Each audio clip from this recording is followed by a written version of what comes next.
नौ भुनक्तु सह वीर्यं करवावहै तेजस्विनावधीतमस्तु मा विद्विषावहै। ॐ शान्ति शान्ति शान्तिः। नारायणं नमस्कृत्य नरं चैव नरोत्तमं देवीं सरस्वतीं व्यासं ततो जयमुदीरयेत्।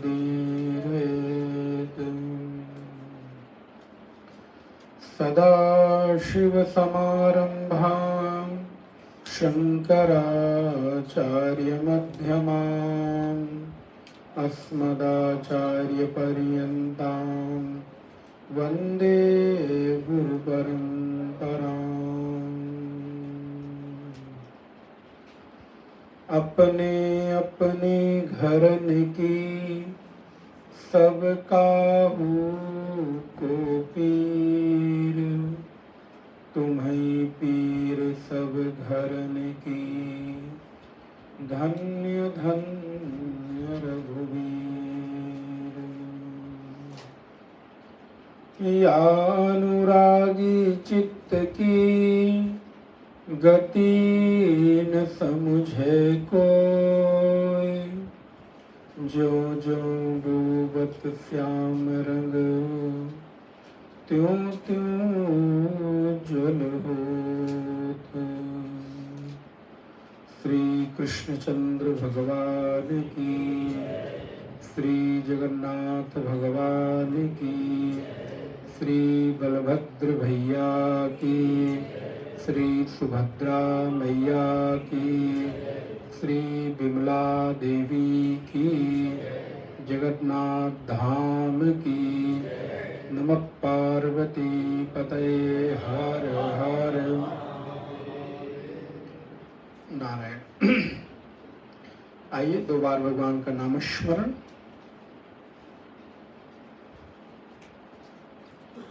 गोविंद बोलो हरि गोपाल बोलो, गोविंद बोलो हरि गोपाल बोलो। ओ गोविंद बोलो हरि गोपाल बोलो, गोविंद बोलो हरि गोपाल बोलो। ओ राधा रमण हरि गोविंद बोलो, राधा रमण हरि गोविंद बोलो। ओ गंगा की जय जय, यमुना की जय जय, गंगा की जय जय, यमुना की जय जय। हे गंगा की जय जय, यमुना की जय जय, गंगा की जय जय, यमुना की जय जय। हे सरस्वती त्रिवेणी की जय जय, सरस्वती त्रिवेणी की जय जय। हे गोविंद जय जय, गोपाल जय जय, गोविंद जय जय, गोपाल जय जय। हे गोविंद जय जय, गोपाल जय जय, गोविंद जय जय, गोपाल जय जय। हे राधा रमण हरि गोविंद जय जय, राधा रमण हरि गोविंद जय जय। हे राम जी की जय जय, लखन जी की जय जय, राम जी की जय जय, लखन जी की जय जय। हे राम जी की जय जय, लखन जी की जय जय, राम जी की जय जय, लखन जी की जय जय। हे भरत भुआल चारों भैयन की जय जय, भरत भुआल चारों भैयन की जय जय। गोविंद जय जय, गोपाल जय जय, गोविंद जय हे गोविंद जय जय गोपाल जय जय गोविंद जय जय गोपाल जय जय हे राधा रमण हरि गोविंद जय जय राधा हे राधा रमण हरि गोविंद जय जय राधा जय राधा रमण हरि गोविंद जय जय राधा रमण जय राधा रमण हरि गोविंद जय जय राधा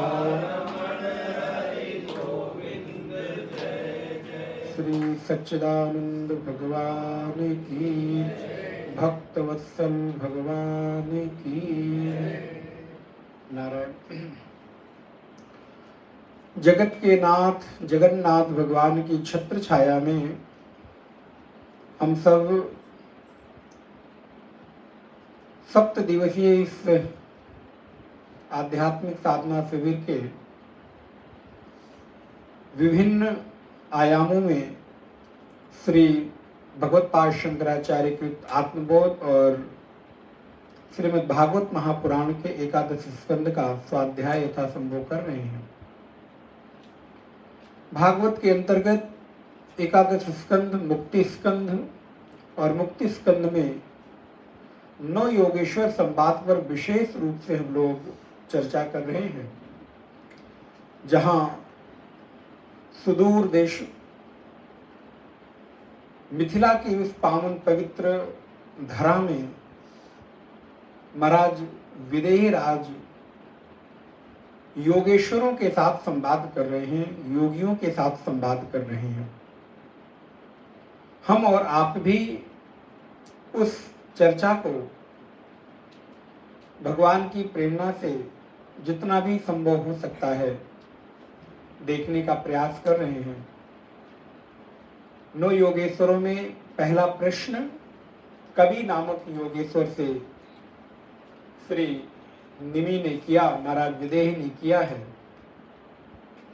और प्रातः काल हम लोग देख रहे थे कि एक बड़ा ही सहज उपाय कवि नामक योगेश्वर ने महाराज जनक को बताया, विदेह को बताया। यत् कृतम यत् करिष्यामि तत्सर्वं न मया कृतम। जो कुछ भी मैं कर रहा हूं, जो कुछ भी मैं करूंगा,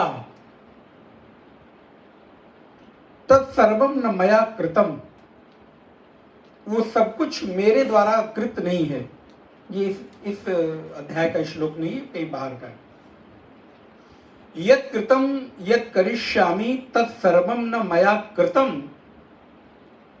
त्वया कृतम तु फल भुक्तम त्वमेव मधुसूदन। बड़ी सुंदर बात है। जो कुछ भी मैं कर चुका, कर रहा हूं और जो कुछ भी करूंगा नारायण, वो सब मैं नहीं कर रहा हूं, बल्कि बोले आप ही कर रहे हो। इतना अगर समर्पण आ जाए, इतना यदि व्यक्ति के चित्त में उदात्त भाव आ जाए, इस स्थिति में मैं आ जाऊं कि जीवन के प्रत्येक कर्म भगवत अर्पण हो जाएं, जीवन का प्रत्येक व्यवहार भगवान की प्रेरणा का परिणाम है। उर प्रेरक रघुवंश विभूषण, भगवान की प्रेरणा से ही ये सारी चीजें मेरे द्वारा की जा रही हैं। ये केवल और केवल मैं एक माध्यम हूं, मीडियम हूं। जैसे ये पंखा घूम रहा है, अगर इस पंखे से संवाद कर सकें तो हम क्या कहेंगे, अरे वाह तुम कितनी सुंदर ठंडी हवा दे रहे हो। वो कहेगा ना ना, ये मेरे किए कुछ नहीं हो रहा है।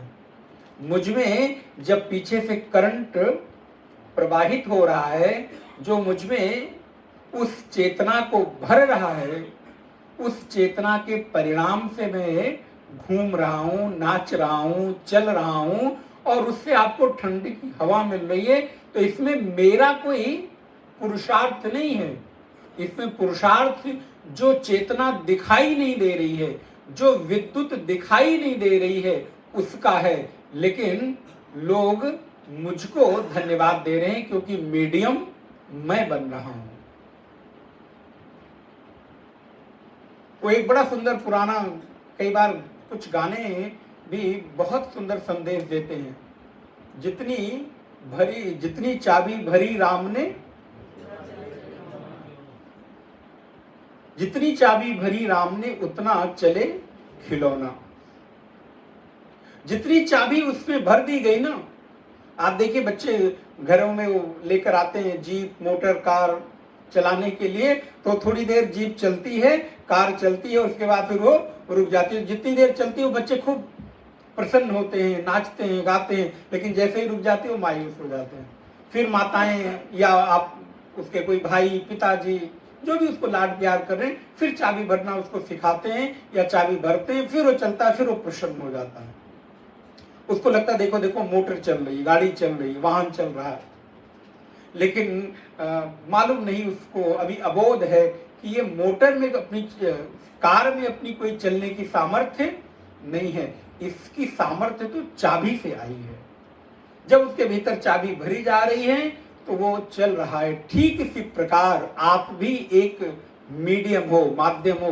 भगवान गीता में कहते हैं यंत्रारूढ़ानि मायया। हम और आप एक मात्र यंत्र हैं, माध्यम हैं, और हमारे द्वारा अगर कोई अभिव्यक्ति हो रही है, हमारे द्वारा यदि कोई कृतित्व हो रहा है, तो वो मेरा नहीं है, वो आपका है। इसलिए यद्यत कर्म करोमि तत्तदखिलम शंभो तवाराधनम। कर चरण कृतम वा कायजम कर्मजम वा श्रवण नयनजम वा मानसम वा पराधम विहितम विहितम वा सर्वमेत क्षमस्व। जय जय जय करुणाब्धे श्री महादेव शंभो। आत्मा त्वं गिरिजामति सहचरा प्राणा शरीरं गृहम् पूजा ते विषयोपभोग रचना निद्रा समाधि स्थिति संचारः पदयो प्रदक्षिण विधि स्तोत्राणि सर्वा गिरा यद्यत् कर्म करोमि तत्तदखिलं शंभो तवाराधनम्। जितने पग में चल रहा हूं वो चलना नहीं है प्रभु, वो सब आपकी प्रदक्षिणा है। यद्यत् कर्म करोमि तत्तदखिलम्। आत्मा तुम गिरिजा मति सहचरा प्राणा शरीरम गृहम। और पूजा ते विषयोपभोग रचना। जो विषयों का हम उपभोग कर रहे हैं ना, आप पंच विषयों का उपभोग करते हैं, शब्द, स्पर्श, रूप, रस और गंध। जितने भी प्रकार के व्यंजन आप खा सकते हो अथवा बना सकते हो, या जितने भी प्रकार के व्यंजन आप जानते हैं, वो सारे के सारे व्यंजन की एक ही स्वाद है, एक ही उसका टेस्ट है, और वो है रस। अगर किसी व्यंजन से रस को निकाल दिया जाए तो उस व्यंजन का कोई महत्व। इसलिए हमारे आचार्यों ने सम्यक उपभोग की जाने वाली, ग्रहण की जाने वाले व्यंजनों को एक ही कैटेगरी में रखा। बोले सब रसेंद्रियों के विषय हैं। इसलिए जितना भी सुख है भोजन का, भोज्य पदार्थ का, वो सब रसना इंद्रिय का परिणाम है। इसलिए आप जितने भी संसार के सुखों की कल्पना कर सकते हैं, सोच सकते हैं, जिन सुखों को भोग लिया, भोग रहे हैं, अथवा आगे भोगने की इच्छा रखते हैं, आगे भोगने की कल्पना करते हैं, वो सारे के सारे विषय भोग 5 चीजों में विभक्त हैं, विभाजित हैं। या तो आप शब्द, के द्वारा भोग करेंगे या स्पर्श के द्वारा, शब्द स्पर्श रूप के द्वारा, रस के द्वारा अथवा गंध के द्वारा। बस इसके अतिरिक्त आपके पास सुख भोगने का और कोई मीडियम नहीं है। या तो आप देखकर तृप्त होते हो, संतुष्ट होते हो, आनंदित होते हो। किसी रूप को देखा, सौंदर्य को देखा, सुंदरता को देखा, आपका मन आनंदित हो गया। किसी ऐसे शब्द को सुना, आप सुखी हो गए। किसी गंध को ग्रहण किया, अब वो गंध विभिन्न प्रकार की हो सकती है। पुष्प की अलग हो सकती है, आप जो इत्र और सेंट लगाते हो, परफ्यूम लगाते हो, उसकी अलग हो सकती है। धूप बत्ती लगाते हो, उसकी अलग हो सकती है। जो टीका भगवान को तिलक लगाते हो, उसकी अलग हो सकती है। विभिन्न प्रकार के गंध हो सकते हैं, लेकिन उस सबको एक ही जगह परिभाषित किया गया कि वो सब केवल और केवल आपको घ्राण के माध्यम से सुख मिलेगा, और कोई माध्यम है ही नहीं। कितने भी प्रकार के आप व्यंजन बना लो, उसका सुख कहां से मिलेगा? रसना से। इसके अतिरिक्त आपके पास भोजन के रूप में ग्रहण की जाने वाले पदार्थ को और कहीं से सुख भोगने का साधन है ही नहीं। वस्तु को देखकर आप थोड़ी देर के लिए आनंदित हो सकते हो, लेकिन उसके स्वाद का आपको अनुभव नहीं होगा। शब्द, चाहे आप अच्छे गजलें सुन लो, गाने सुन लो, भजन सुन लो, फुहड़ संगीत सुन लो, अथवा कोई शास्त्रीय संगीत सुन लो, कोई लौकिक संगीत सुन लीजिए, भजन सुन लीजिए, कव्वाली सुन लीजिए, जो जो भी प्रकार हो सकते हैं गायन के, उन सारे गायन के सुख का एक ही माध्यम है श्रवणेंद्रिय। इसलिए इस संसार में जितने भी उपभोग हैं, वो सब क्या हैं? वो भक्त भगवान से प्रार्थना करता है कि प्रभु, ये सब हम आपको पुष्प के रूप में अर्पित कर रहे हैं। आत्मा तुम गिरजा मति सहचरा प्राणा शरीरम गृहम पूजा ते विषयोपभोग रचना। जैसे आप पूजा करने बैठते हैं तो कितने प्रकार की पूजा होती है। कभी आप पंचोपचार पूजा करते हैं और कभी कभी आप षोडशोपचार पूजा करते हैं। आपने कभी सत्यनारायण की कथा सुनी हो या घर में रुद्राभिषेक किया हो तो क्या होता है? षोडशोपचार पूजन होता है। धूप, दीप, नैवेद्य, रोली, अक्षत, चावल, उसमें अभ्रक रख दिया, उसमें आपने इत्र रख दिया, प्रसाद रख दिया, मौली चढ़ा दी, तो कितना बोले 16 प्रकार की चीजें आप लग रही, षोडशोपचार पूजन कर दिया। तो ये षोडशोपचार पूजन जो अलग अलग आप ठाकुर जी को, भगवान को स्थूल रूप में ग्रहण कर रहे हैं, तो एक भक्त कहता, प्रभु हमारे पास कोई सामर्थ्य, तुम कहां से रोज षोडशोपचार पूजा सामग्री लेकर आए? तो बोले क्या किया? बोले जो हम रोज नैवेद्य ग्रहण कर रहे हैं ना, विषयों को ग्रहण कर रहे हैं शब्द स्पर्श रूप रस के द्वारा, इसी को आप हमारी पूजा सामग्री मानकर स्वीकार कर लो, क्योंकि आप हमारे हृदय रूपी अंतःकरण में सच्चिदानंद घन परमात्मा बैठा हुआ है। तो ग्रहण की जाने वाली प्रत्येक विषय वस्तु आप ही को तो समर्पित है। अच्छा विचार करो, अगर इस शरीर से आत्मदेव निकल जाएं तो कितनी भी सुंदर से सुंदर पदार्थ आपके सामने रख दिया जाए, आपके लिए किस काम का?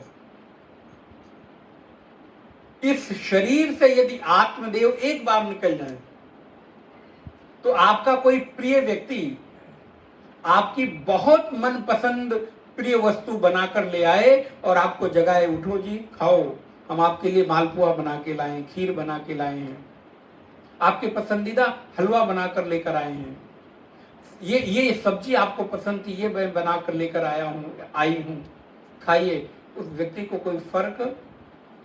जो मर्जी आए बना के ले आओ, एक नहीं 1000 व्यंजन सामने रख दो, उसके लिए व्यर्थ है, क्योंकि अब उस व्यंजन को ग्रहण करने वाला जो देवता है वो इस शरीर से जा चुका है, निकल चुका है। जिसके लिए सारी सामग्रियां थी अब वो यहां है ही नहीं। मंदिर से यदि मूर्ति को हटा दो तो मंदिर का क्या महत्व रह जाएगा? मंदिर बचेगा?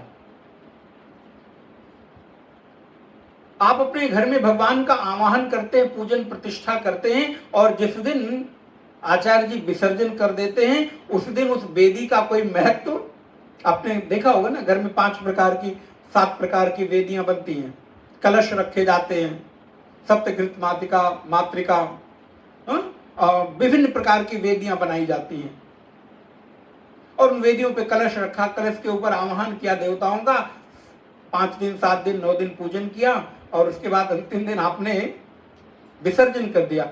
अब वो बनाई हुई वेदियां वेदी नहीं रह गई, केवल चावलों का एक समूह रह गया। अब उस पर पैर लग जाए तो, उससे कोई सामग्री गिर जाए तो कोई अपराध होने वाला नहीं, बल्कि विसर्जन करते हुए पंडित जी कहते हैं इसको जरा हिला दो, अब यहां पर कोई रहा।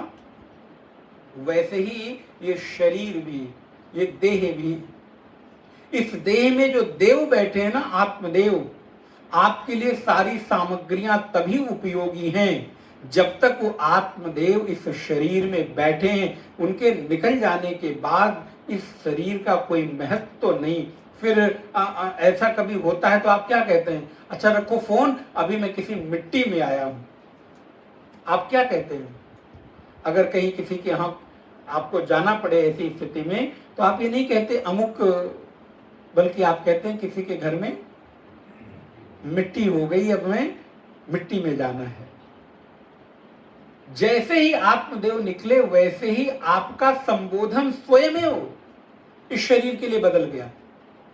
अब ये शरीर शरीर नहीं रहा, ये शरीर राम श्याम मोहन का नहीं रहा, ये शरीर सीता मीता गीता का नहीं रहा, ये शरीर अब बोले मिट्टी का हो गया। अब इसमें कोई रहा नहीं। जो जिस राम को आप पुकारते थे, श्याम को मोहन को पुकारते थे, रमेश महेश दिनेश को पुकारते थे, अब बोले वो कब के जा चुके।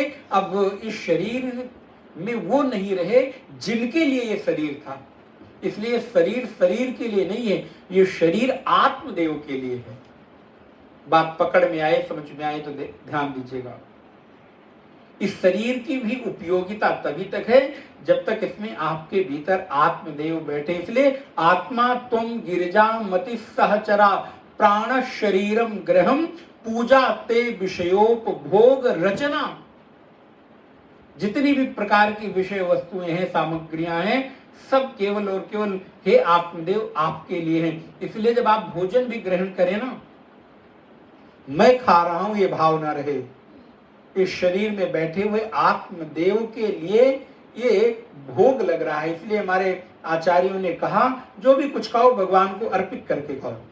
गीता में भगवान कहते हैं ब्रह्मार्पणम ब्रह्महविः ब्रह्माग्नौ ब्रह्मणाहुतम ब्रह्मैव तेन गंतव्यम ब्रह्म कर्म समाधिना।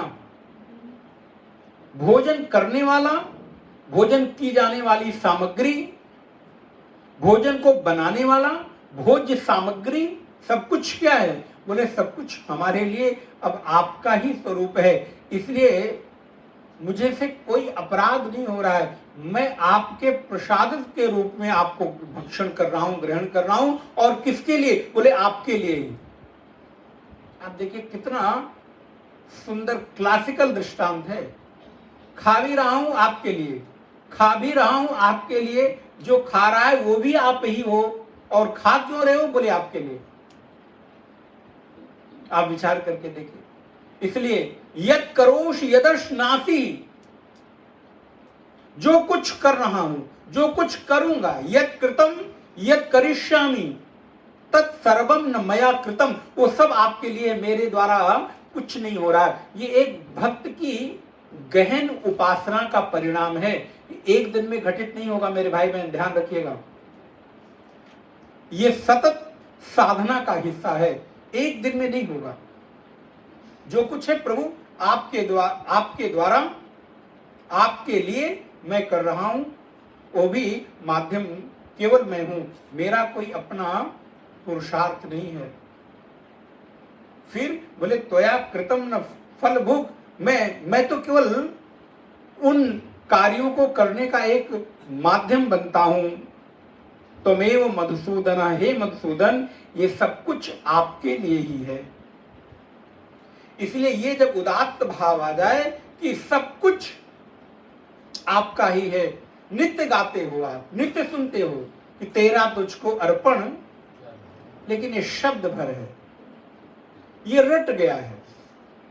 ये रटी हुई बात आप कितनी बार भी दोहरा लो, कुछ होने वाला नहीं है। तेरा तुझको अर्पण क्या लागे मेरा, कितनी बार हमने रटा, कितनी बार हमने दोहराया, लेकिन क्या ये कहते हुए एक बार भी एहसास हुआ कि हाँ ये सब कुछ सच में आपका है? बोले नहीं महाराज, वो केवल शब्द की प्रक्रिया भर है, शब्द का दोहराना भर है, भीतर वो भाव घटित नहीं हो रहा है। इसलिए कवि नामक योगेश्वर कहते हैं, कायेन वाचा मनसेन्द्रियैर्वा बुद्ध्यात्मना वा प्रकृतेर स्वभावात् करोमि यद्यत् सकलम परस्मै नारायणायेति समर्पयेतत्। सब कुछ आपको समर्पित है, मेरे द्वारा कुछ भी नहीं हो रहा है। और फिर जब ये उत्तर कवि नामक योगेश्वर ने दिया तो पुनः महाराज विदेहराज हाथ जोड़कर खड़े होते हैं, प्रणाम करते हैं और प्रणाम करके पुनः एक प्रश्न करते हैं कि अब ये बताइए भागवत क्या है? बोले महाराज भागवत क्या है?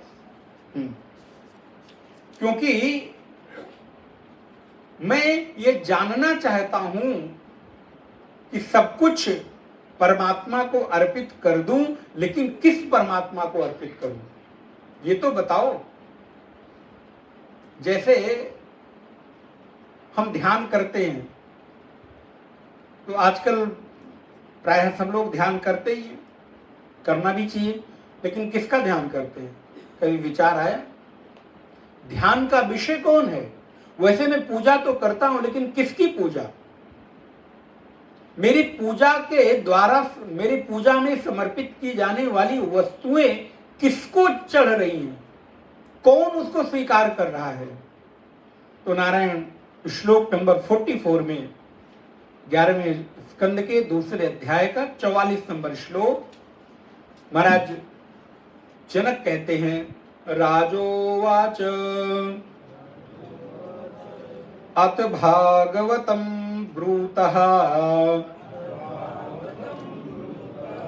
यद्धर्मो यादृशो नृणाम् यथा चरति यद्ब्रूतेः यैर्लिंगैर्भगवत्प्रियः। राजा निमि ने प्रश्न किया, हे महात्माओं, अच्छा ये बताओ कि भागवत क्या है? बोले भागवत, भागवत एक पुस्तक है, किताब है, 12 स्कंधों वाली, 335 अध्यायों वाली, याद है ना, बताया था कल ही पहले दिन, और 18,000 श्लोकों वाली। बोले नहीं नहीं, इसको भागवत नहीं कहते। फिर बोले भगवतः अयम भागवत, ध्यान रखिएगा, यहां बैठा हुआ प्रत्येक व्यक्ति भागवत है।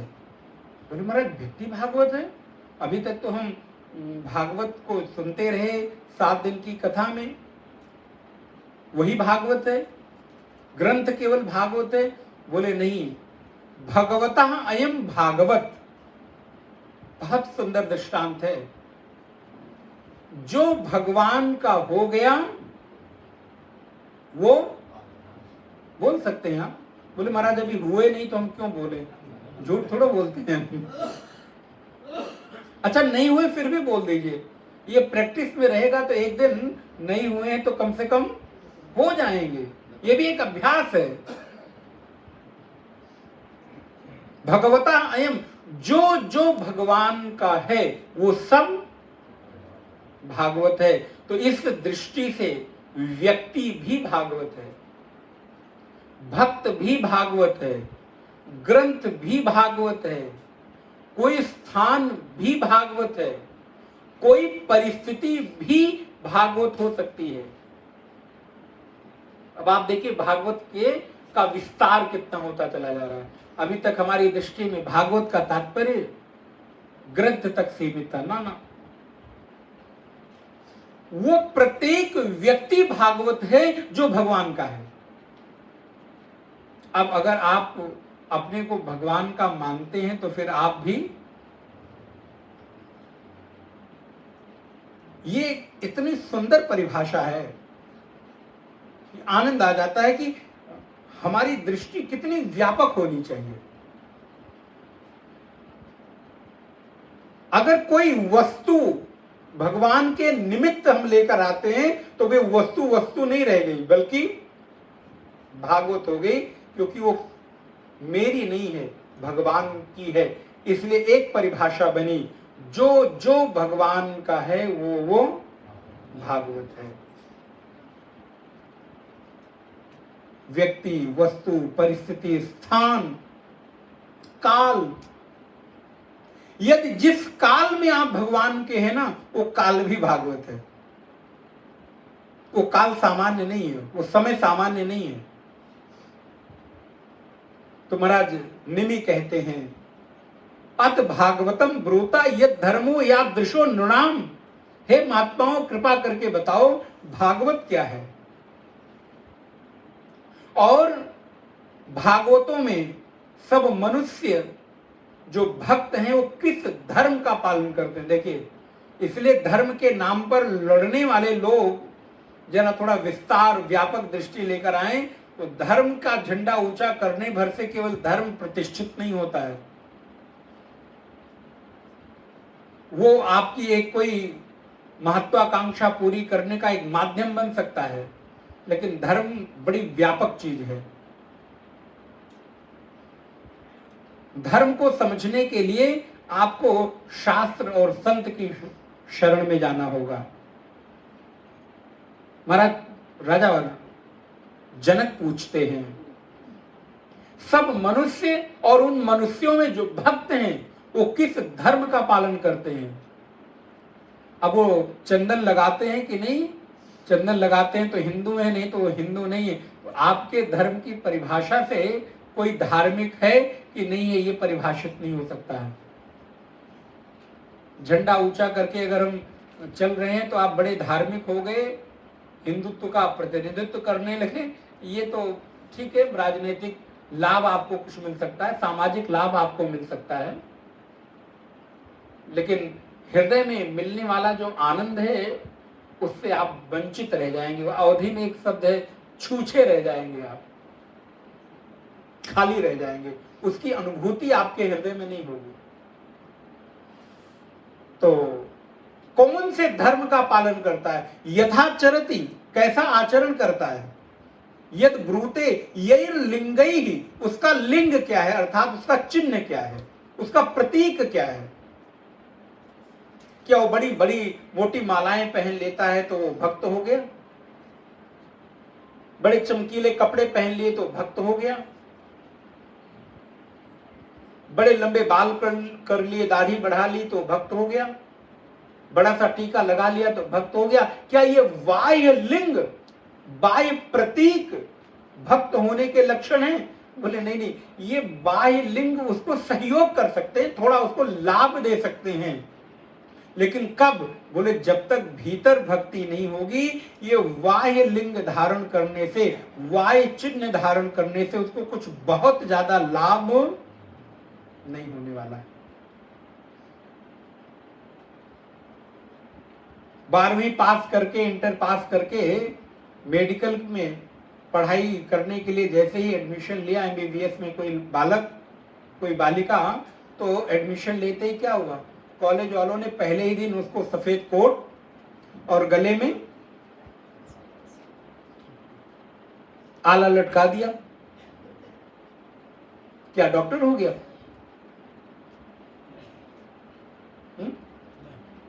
अब अगर उसके उस बाह्य लिंग को देखकर, बाह्य चिन्ह को देखकर आप इलाज कराने पहुंच जाएं तो क्या होगा? पहले दिन ही देते हैं, जिस दिन एडमिशन कराने जाओ उसी दिन सबसे पहले वो एडमिशन हुआ, फॉर्म वार्म भरा, वो सारा जो भी प्रक्रिया पूरी हुई, उसके बाद सफेद कोट पहन लिया। और इतना ही नहीं, मजे की बात उसको लोग डॉक्टर कहने भी लगते हैं, डॉक्टर साहब, डॉक्टर साहब, डॉक्टर साहब। लेकिन उस बेचारे को मालूम है कि अभी हमको तो एक लाइन नहीं पता है, पहला चैप्टर क्या है वो भी नहीं मालूम, कहां से शुरुआत करनी वो भी नहीं मालूम। घर में आता है तो आइए डॉक्टर साहब, आपका बहुत बहुत स्वागत है, वेलकम। वो मनी मन बचता है, छुपता है, मनी मन संकोच करता है कि अभी हम डॉक्टर। ऐसे ही कोई भक्त अगर बाह्य लिंग धारण कर लेता है, बाह्य चिन्ह धारण कर लेता है, क्या इतने चिन्ह धारण करने भर से भक्त हो गया? बोले नहीं, भक्त तो नहीं हुआ, भक्त होने की संभावना बढ़ गई। डॉक्टर नहीं हुआ, लेकिन ये निश्चित है कि यदि वो सतत लगा रहेगा, परिश्रम करेगा, तो आज नहीं तो कल वो डॉक्टर हो ही जाएगा। इसलिए तो भगवान कहते हैं अनेक जन्म संसिद्धि यतो याति पराम गतिम। अर्जुन, ये एक जन्म की नहीं, अनेक जन्म संसिद्धि, ये जन्मों जन्मों के परिश्रम से सिद्धि की प्राप्ति होती है। एक जन्म में कोई यहां तक पहुंचता नहीं। हाँ, अगर इस जन्म में आपने एडमिशन ले लिया, आपने दाखिला करा लिया, तो बोले इतना भी पर्याप्त है। कम से कम आपने उस स्कूल में अपने आप को एडमिशन कराकर ये निश्चित कर दिया कि अब मैं यहां का विद्यार्थी।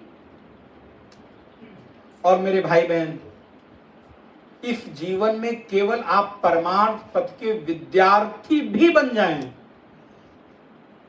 ये आपके लिए बहुत बड़ी उपलब्धि है। विद्यार्थी बन गए तो एक दिन उत्तीर्ण हो जाएंगे, एक दिन आप अच्छे नंबरों से पास होंगे, ये आशा बढ़ जाती है। लेकिन जब तक किसी ने एडमिशन नहीं लिया, उसके उत्तीर्ण होने की कोई संभावना है नहीं। इसलिए चिन्ह धारण करें। चिन्ह धारण करने से सहयोग मिलता है, लाभ मिलता है। लेकिन क्या इस बाह्य लिंग मात्र से कोई भक्त हो जाता है? महाराज जनक पूछ रहे हैं, और कौन है? विदेह राज हैं। जिस जनक के बारे में कहा जाता है कि एक दिन बैठकर वो अपने गुरु के साथ चर्चा कर रहे थे, परीक्षा लेने के लिए कोई दौड़ता हुआ जनकपुर से आया और सूचना देता है, महाराज आप यहाँ बैठकर ब्रह्म चिंतन कर रहे हैं, आपकी मिथिला में आग लग गई है। महाराज जनक कहते हैं, मिथिला के जल जाने से मैं नहीं जलता। ये है महाराज जनक। इसलिए ब्रह्म स्थिति प्राप्त करके कोई शासक है, ये कोई बड़ा आश्चर्य नहीं है, क्योंकि उसकी मन स्थिति ब्रह्म में रमण कर रही है। मिथिलायाम प्रदीप्तायाम, मिथिला के प्रदीप्त होने से, मिथिला के जल जाने से मैं नहीं जलता, और ये मिथिला मेरी नहीं है। इसलिए इस समय मैं जिस ब्रह्म चिंतन में बैठा हूं, मैं उसमें तल्लीनता पूर्वक अपना मन लगाना चाहता हूं। जाकर बता दो कि इस समय मेरा आना संभव, मिथिला जल रही है, जलने दो। ऐसे महाराज जनक पूछ रहे हैं, कृपा करके बताइए, वो भक्त का चिन्ह जो धारण करता है, क्या उतने भर से भक्ति आ जाती है? यही प्रश्न गीता के दूसरे अध्याय में स्थित प्रज्ञ के लक्षण को बताते हुए भगवान ने कहा। स्थित प्रज्ञ क्या क्या लक्षण है? स्थित प्रज्ञ से का भाषा समाधिस्थस्य केशव स्थित धी किम प्रभाषेत किमासीत ब्रजेत किम। कैसा उठता है, कैसे बैठता है, कैसे खाता है, कैसा आचरण करता है, कैसा व्यवहार करता है, प्राप्त परिस्थितियों में वो कैसी प्रतिक्रिया देता है। भगवान कहते हैं, अर्जुन जो सब तरह से संतुष्ट है, जिसका अब किसी के मिलने से उत्साह नहीं होता और किसी के बिछड़ जाने से क्षोभ नहीं होता, जो सम है, अद्वेष्टा सर्वभूतानां मैत्र करुण एव च, निर्ममो निरहंकारः सम दुःख सुख क्षमी, संतुष्टा सततम योगी यतात्मा दृढ़ निश्चयः, मय्यर्पित मनोबुद्धि ही यो मद्भक्तः समिप्रियः। अद्वेष्टा सर्वभूतानां, सभी भूतों में जिसको समता की प्राप्ति हो गई है, इसलिए कृपा करके बताइए ऐसे भक्त का लक्षण क्या है। ऐसे जो भगवान के हो गए हैं, जो भागवत हो गए हैं, उनका आचरण कैसा होता है, उनका व्यवहार कैसा होता है। तो जो भगवान के हो गए हैं वो स्वयं भगवत रूप ही हैं, तो इसका उत्तर योगेश्वर हरि देते हैं, हरि नामक योगेश्वर देते हैं। और ये भी सच है, भगवान का जो हो गया है वही बता सकता है कि उसके लक्षण क्या हैं, इसलिए स्वयं हरि नामक योगेश्वर ने उत्तर देना प्रारंभ किया। श्लोक नंबर 45 में देखें, हरिरुवाच सर्वभूतेषु यः पश्येत् भगवद्भावम् आत्मनः भूतानि भगवत्यात्मन् एषा भागवतोत्तमः। ऐसा व्यक्ति भागवतों में उत्तम है, भागवतोत्तमा। महाराज जनक ने तो पूछा कि भागवत कौन है वो बताओ, तो प्रश्न आप कर रहे हैं लेकिन उत्तर देना तो मेरे अधिकार में आता है कि हम क्या उत्तर देंगे।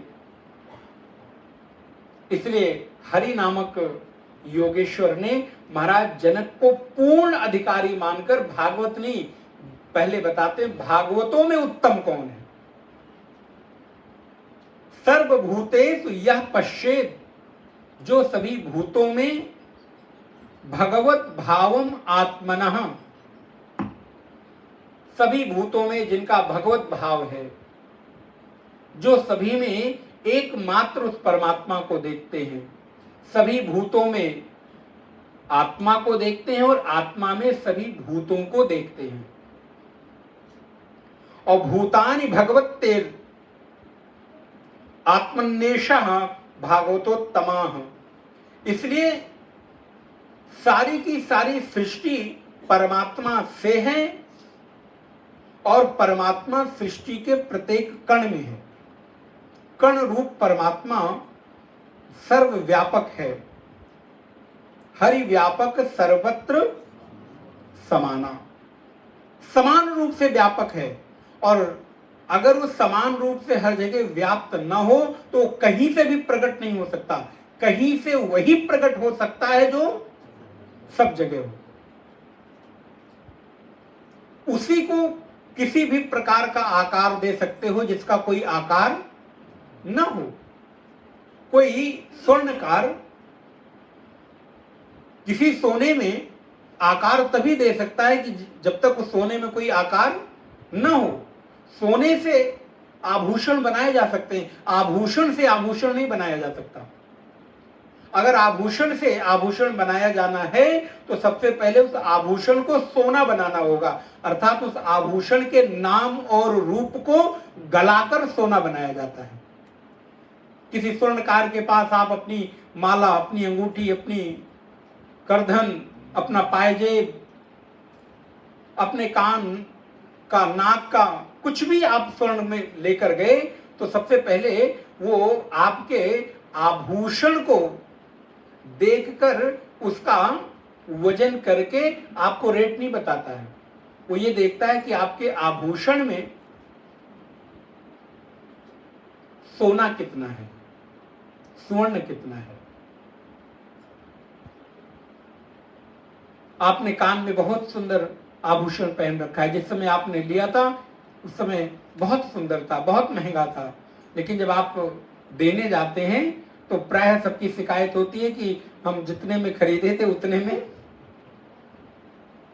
आपने जिस समय खरीदा था उस समय आभूषण खरीदा था, जिस समय आप बेच रहे हैं आभूषण नहीं बेच रहे, सोना बेच रहे हैं, क्योंकि स्वर्णकार की दृष्टि आपके नाम रूप पर नहीं है, आपके तत्व पर है। वो ये नहीं देख रहा है कि कितनी सुंदर डिजाइन बनी थी, उसको डिजाइन से कोई लेना देना नहीं है। वो क्या देखता है, बोले इसमें सोना कितना है। डिजाइन तो बनती बिगड़ती रहती है, और उस डिजाइन को बनाने के लिए हो सकता है कि अन्य धातुओं को मिश्रित किया गया हो, लेकिन जब आप देने जाएंगे तो आपके केवल और केवल स्वर्ण का जो दाम है वो आपको मिलेगा। इसी प्रकार नाम रूप पर दृष्टि जिसकी नहीं है, ध्यान रखिएगा, जो नाम और रूप से अलग है, किसका क्या नाम है, किसके क्या रूप है, बोले हमारी दृष्टि उस पर नहीं जाती। मेरे सामने राम आए कि श्याम आए, बोले इस नाम से लेना देना नहीं। हमारे सामने सीता है कि गीता है, बोले इससे लेना देना नहीं है। राम और श्याम में, सीता और गीता में तत्व क्या है। भगवान एक बात कहते हैं, मानो एक भगति कर नाता। आप कितने सुंदर हैं इससे उनको कोई फर्क नहीं पड़ता। आपका नाम कितना सुंदर है, बोले इससे हमको कोई फर्क नहीं पड़ता। हाँ, आपके भीतर भक्ति कितनी है, बोले उससे प्रभाव पड़ता है, क्योंकि हमारी दृष्टि आपके नाम रूप सौंदर्य पर नहीं बल्कि आपके तत्व पर है, आपके भीतर वो भाव कितना है। तो नारायण हरि नामक योगेश्वर कहते हैं, सर्वभूतेषु यह पश्येत, जो सभी भूतों में परमात्मा को ही देखता है और परमात्मा को सब भूतों में देखता हुआ जिस जिस भूत के साथ, भूत का तात्पर्य रात को डराने वाला भूत मत लीजिएगा। बोले महाराज घर से बाहर निकले, किसी दूसरे कमरे में कहीं सो रहे, कहीं आ न जाए। बोले महाराज एक सबसे बड़े जीते जागते भूत तुम खुद ही हो, एक भूत को दूसरा भूत क्या डराएगा। कितने सारे भूत यहाँ बैठे देखिए। बोले महाराज कहीं सच में आ गया क्या, आप ही को दिख रहा है हमको नहीं दिख रहा है। आप सब भूत ही बैठे हैं। भवन्ति इति भूतः, भूत का तात्पर्य क्या है, जो हुआ वो भूत है, जो पैदा होगा वो भूत है। जिस जिसमें जन्म है, जो जो जन्म लेगा वो सब भूत है। तो वो सभी भूतों में जो आत्मा को देखता है और आत्मा में सभी भूत देखता है, अर्थात आत्मा की सत्ता से सारे भूत सत्तावान हो रहे हैं। आत्मा के होने से सारी चीजें आपके लिए उपयोगी हो रही हैं, उनके साथ व्यवहार हो रहा है। अभी जैसे मैंने आपको निवेदन किया, यदि इस शरीर से आत्मदेव निकल जाए तो इस शरीर का कोई महत्व रहेगा? फिर ये शरीर कितना भी सुंदर क्यों ना हो, इसका कोई मूल्य नहीं रहता। मूल्य तभी तक है जब तक इसमें आत्मदेव विराजित हैं। लेकिन नारायण इतना सब कुछ होने के बाद भी महाभारत में एक बड़ा सुंदर श्लोक आता है। यम के साथ संवाद हो रहा है, यमराज के साथ। तो नारायण कहते हैं कि रोज रोज व्यक्ति अपने आसपास अपने लोगों को यम मंदिर जाते हुए, बोले यम मंदिर, कोई चलेगा साथ में हमारे यम मंदिर? बोले महाराज ये कहाँ है, कौन से, कुछ कुछ लोग नई नई जगह खोजते रहते हैं ना। तो आपको एक नया मंदिर घूमने का स्थान बता रहे हैं, और मंदिर क्या है? यम मंदिर। विस्तार करेंगे, बोले महाराज नमस्ते, आज अगले शिविर में ही नहीं आऊंगा, आप यम मंदिर की बात करते हैं। अहन्य अहन्य भूतानि गच्छन्ति यम मंदिरम। ये मैं नहीं कह रहा हूं, महाभारत का श्लोक कह रहा है। अहन्यानि भूतानि गच्छन्ति यम मंदिरम शेषाः स्थिरम क्षन्ति किम आश्चर्यम यतः परम।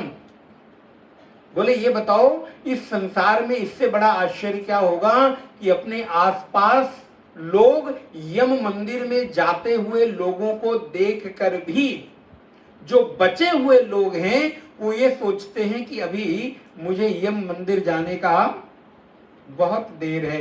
इससे बड़ा इस संसार में आश्चर्य क्या होगा। दिन रात इस संसार का अनवरत एक नियम है कि लोग इस संसार से यम मंदिर की ओर, पहला नया नाम आपको मिला कि नहीं, मंदिर ही है। महाराज यमराज बैठे हिसाब किताब करने के लिए। और कैसे? बोले महाराज सारे बही खाते उनके पास व्यवस्थित रहते हैं। 50 साल 100 साल का रिकॉर्ड, 200 साल का, बोले नहीं 1000 साल के रिकॉर्ड भी आप खोजने जाओगे तो उनके पास एक क्षण में कितनी बड़ी व्यवस्था होगी। अब आजकल के सॉफ्टवेयर इंजीनियरों को सीखना चाहिए। एक क्षण में क्लिक किया नहीं कि सारा हिसाब किताब बाहर, और बोले तद अनुरूप वो फल देते हैं। तो दिन रात लोग यम मंदिर को जा रहे हैं, लेकिन बचे हुए लोग सोचते हैं कि मैं अभी रहूंगा। बोले ये एक बहुत बड़ा आश्चर्य है। इसलिए जितने भी भूत हैं सभी भूतों की होने की अनुभूति परमात्मा के कारण ही है। अच्छा एक और बात बताओ, आपको जहां जहां भी संसार में सुंदरता दिखाई देती हो ना, तो सुंदरता आई कहां से? कभी इस पर विचार किया? क्योंकि जो सुंदरता दिखाई दे रही है, सौंदर्य दिखाई दे रहा है, चाहे वो नदी पहाड़ झरने में दिखाई दे रहा हो, पेड़ पौधों वनों में दिखाई दे रहा हो, किसी तीर्थ यात्रा आदि में दिखाई दे रहा हो, वो सुंदरता क्या है? कार्य है। और इस कार्य का कारण कोई तो होगा, और जब तक कारण में वो गुण नहीं होगा तब तक कार्य में गुण आएगा नहीं। अगर संसार की सुंदरता से आप मोहित हो रहे हैं, आकर्षित हो रहे हैं, इसका मतलब संसार रूपी कार्य के कारण परमात्मा है। इट मीन्स कि परमात्मा इस संसार से भी ज्यादा सुंदर है, क्योंकि कारण वो हैं और कारण के गुण कार्य में आते ही आते हैं। ये संसार, ये प्रकृति परमात्मा का कारण है, विस्तार है। ये भगवान का ऐश्वर्य है, भगवान की विभूति है। जहां जहां आपको श्री दिखाई दे, ऐश्वर्य दिखाई दे, विभूतियां दिखाई दे, सुंदरता दिखाई दे, वो सब कहीं और से नहीं आई हुई हैं, वो भगवान से ही आई हैं। और परमात्मा उसके मूल कारण है। इसलिए हरि नामक योगेश्वर कहते हैं कि जो सभी भूतों में परमात्मा को और आत्मा में सभी भूतों को देखता है, वो सभी भागवतों में उत्तम है, सबसे श्रेष्ठ है। और उसके बाद श्लोक नंबर 48 में कहते हैं, बल्कि 46वें नंबर के श्लोक को देखें, ईश्वरे तदधीनेषु बालिशेषेषु दुःसुषु च बालिशेषेषु दुःसुषु च प्रेम मैत्री कृपोपेक्षः यः करोति समध्यमः। 3 प्रकार के भक्त बताए। पहला भक्त बताया जो आत्मा में भूतों को और भूतों में आत्मा को देखता है, वो प्रथम श्रेष्ठ भक्त है। और मध्यम कौन है? बोले ईश्वरे तदधीनेषु बालिशेषेषु दुःसुषु च। भगवान से तो खूब प्रेम करे, लेकिन नारायण भगवान के भक्तों से मित्रता करे। जो संसार में दुखी लोग हैं उनके ऊपर कृपा करे, किंतु दिशस्सु उपेक्षा, जो द्वेष करने वाले हैं उनको उपेक्षा कर दे, वो मध्यम प्रकार का भक्त है। अर्थात अभी उसकी दृष्टि में कहीं ना कहीं गुण दोष बचा हुआ है। भगवान से प्रेम कर रहा है, भक्तों से प्रेम कर रहा है, लोगों की सेवा भी कर रहा है, लेकिन अगर कोई उससे द्वेष करता है तो वो उसकी उपेक्षा कर देता है। इसका मतलब अभी दृष्टि में संपूर्णता नहीं आई। ये मध्यम प्रकार का भक्त है। अधम प्रकार का भक्त कौन है? अब हम विस्तार नहीं करेंगे, थोड़ा आगे बढ़ते हैं। श्लोक नंबर 47 में कहते हैं, आचार्यमेव हरे पूजाम या श्रद्धया हेहते न तद्भक्तेषु चान्येषु सा भक्ता प्राकृत स्मृतः। और निम्न प्रकार के जो भक्त हैं, तीसरे प्रकार के जो भक्त हैं वो कौन है? बोले आचार्यमेव हरे पूजाम, वो केवल मूर्ति में भगवान को देखता है बस। अर्थात अभी दृष्टि इतनी स्थूल है कि जहां कहीं मूर्ति दिख जाए, भगवान की प्रतिमा दिख जाए, वहां तो वो प्रणाम कर लेगा, नमस्कार कर लेगा, आदर कर लेगा, लेकिन भगवान की बनाई हुई चलती फिरती जो ये मूर्तियां हैं उनका उनके साथ कोई संबंध। आप सब लोग भी मूर्ति ही हैं, इसलिए पता है आपको, साधुओं की भाषा में साधु लोग जब पूछते हैं कि भैया आपके आश्रम में कितने लोग हैं, तो ये नहीं पूछते, वो कहते हैं कितनी मूर्ति है। अब जो लोग, जिन लोगों ने साधुओं का संग किया हो वो जानते होंगे। बोले आश्रम में कितनी मूर्ति रहती है, या कोई महात्मा के यहाँ कभी आप जाएं तो वो आपसे खुद पूछते हैं कितनी मूर्ति आ रही है। ध्यान दिया कि नहीं, पता नहीं आपको। बोले कितनी मूर्ति आ रही हैं, अर्थात आप कितने लोग आप जा रहे हैं। तो कई बार शुरू में तो पता ही नहीं चलता मूर्ति। बोले विसर्जन तो नहीं कर देंगे हमारी मूर्ति का? नवरात्रि में देवी का विसर्जन, गणपति में गणपति की तरह मूर्ति पूछ के हमारा भी तो विसर्जन नहीं कर देंगे? बोले नहीं, वो आपको व्यक्ति के रूप में नहीं देख रहे हैं, भगवान की बनाई हुई एक कृति मूर्ति है आप, इसलिए वो आपसे पूछ रहे हैं। इसलिए पूछते हैं साधु लोग कितनी मूर्तियां हैं, कितनी मूर्तियों की आपको भंडारा करना हो तो पूछते हैं कितनी मूर्तियों की सेवा करना है, मतलब कितनी मूर्तियों को आपको भोजन भंडारा कराना है। तो अगर नहीं पता है तो व्यक्ति पूछता है कि मूर्ति माने क्या, तो बताते हैं अच्छा आप कितने लोग हैं। तो ये निम्न प्रकार का जो तीसरे प्रकार का भक्त है वो क्या? बोले वो केवल मूर्ति में, और वो भी कैसी मूर्ति? भगवान की काष्ठ मूर्ति, पाषाण मूर्ति या अन्य कोई मूर्ति, उस मूर्ति तक ही सीमित है।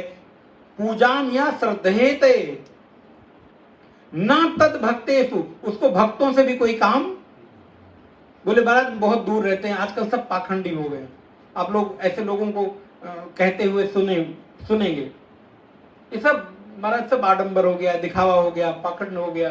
पूज्य राम सुखदास जी महाराज जी की एक बड़ी सुंदर बात याद आ गई। हमारे संत लोग जीवन में कैसी कैसी छोटी सी बात पे शिक्षा देते हैं।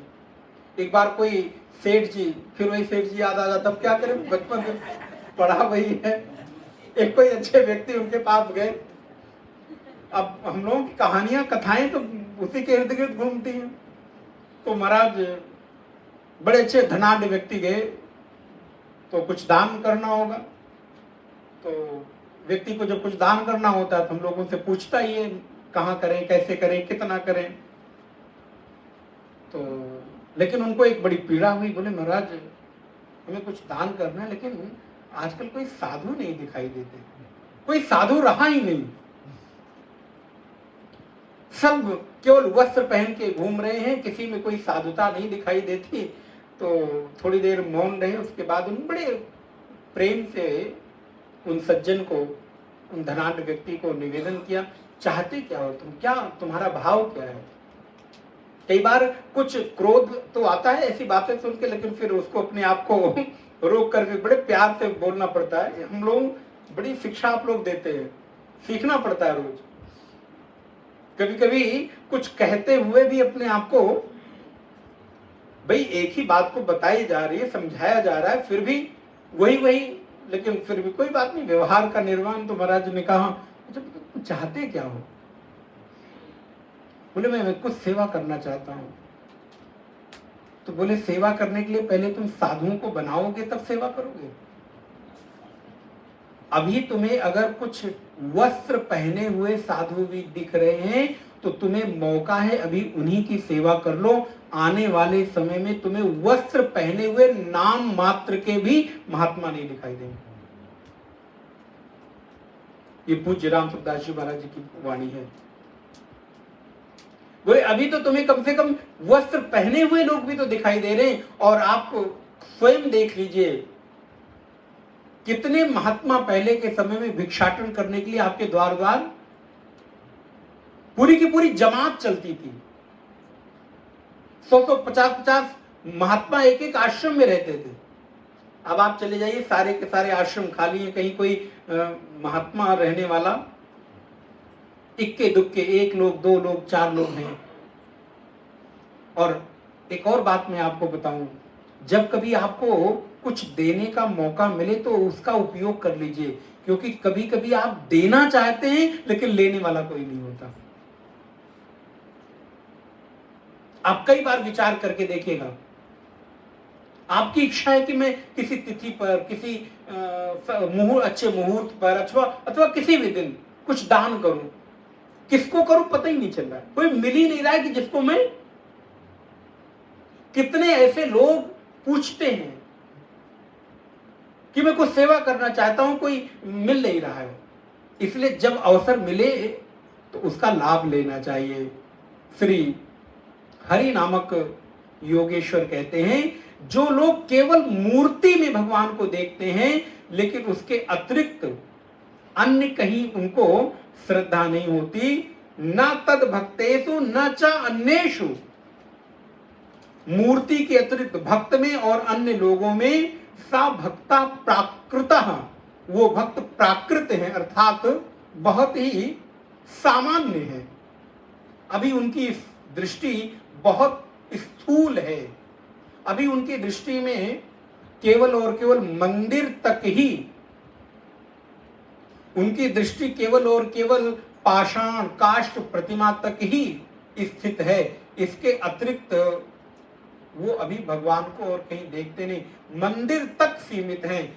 और अगर मंदिर तक सीमित है, इसका मतलब हुआ कि आपकी दृष्टि में भगवान की महत्ता न्यून हो गई।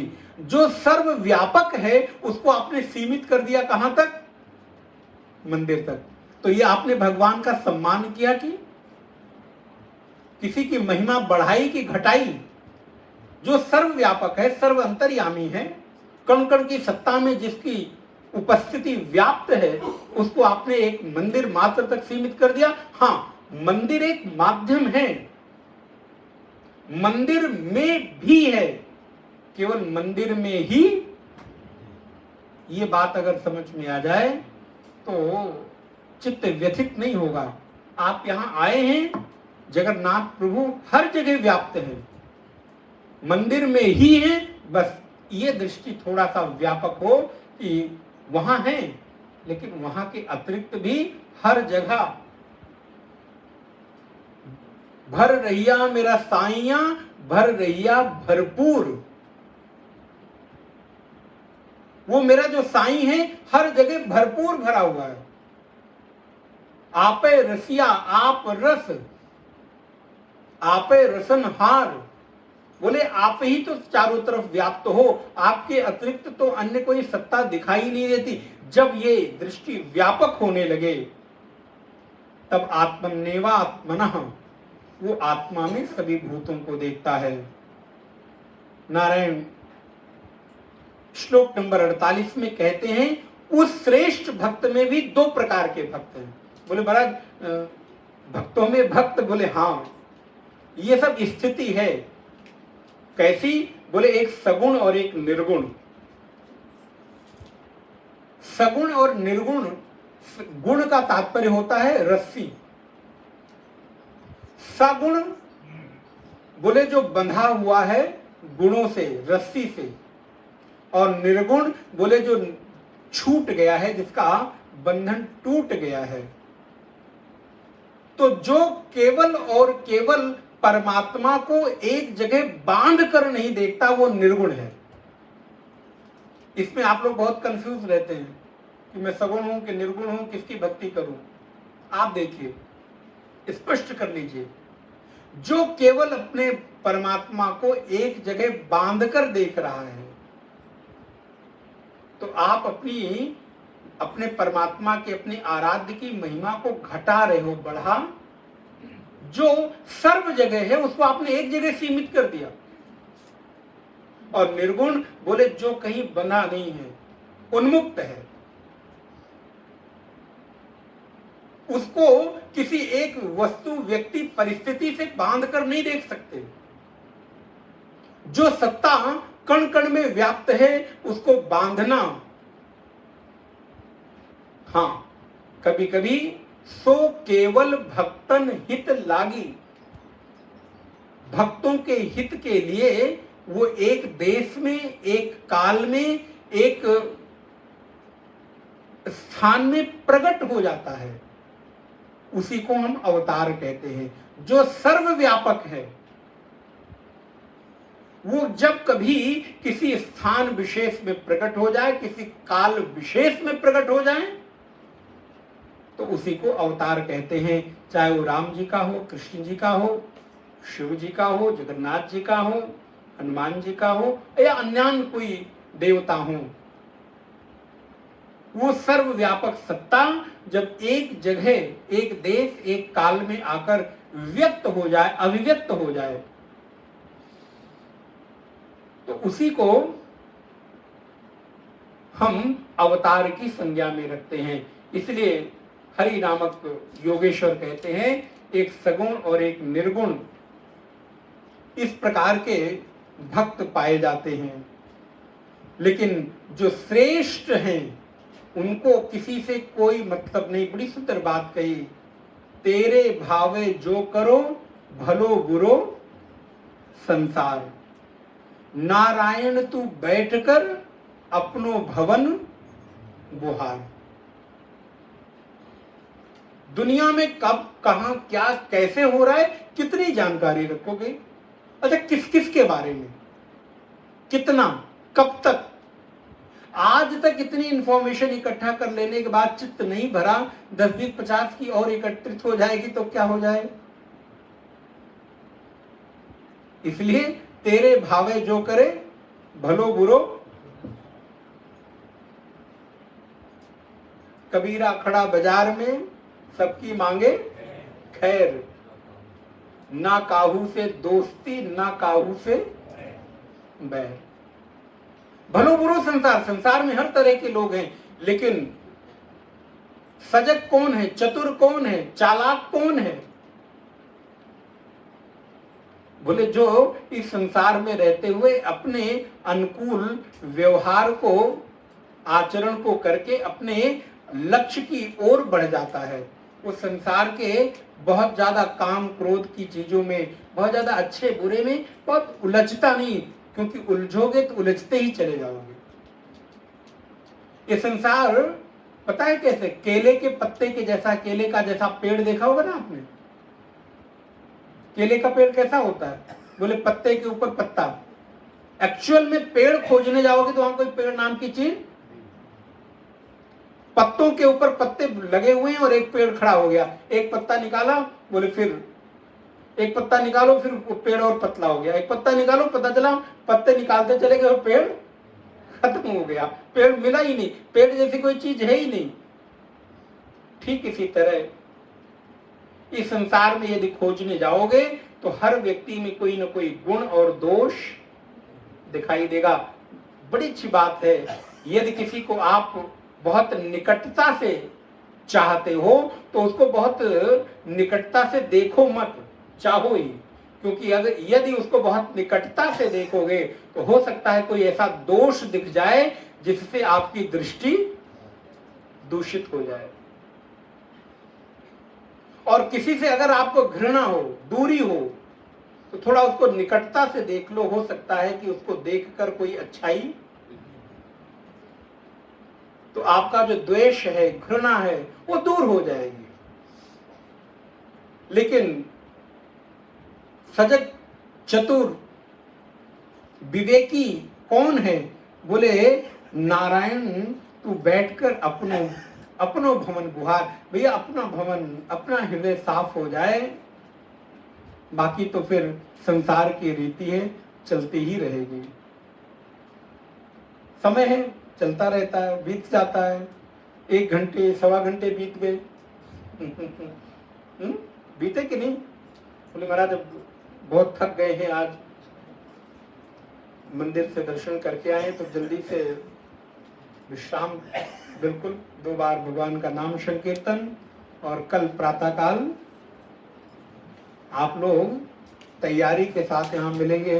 बोले महाराज आप भूले नहीं इतनी थकान के बीच?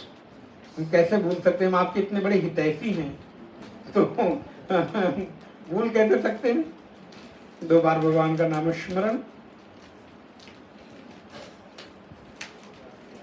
जय सिया राम, जय जय सिया राम, जय सिया राम, जय जय सिया राम, जय सिया राम, जय जय सिया राम, जय सिया राम, जय जय सिया राम, जय सिया राम, जय जय सिया राम, जय सिया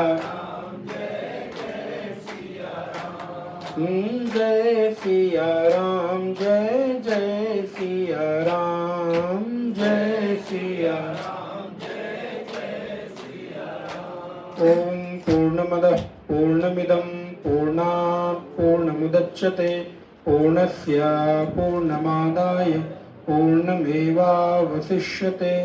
ओम शांति शांति शांति। हरि ओम। श्री गुरुभ्यो नमः। हरि ओम।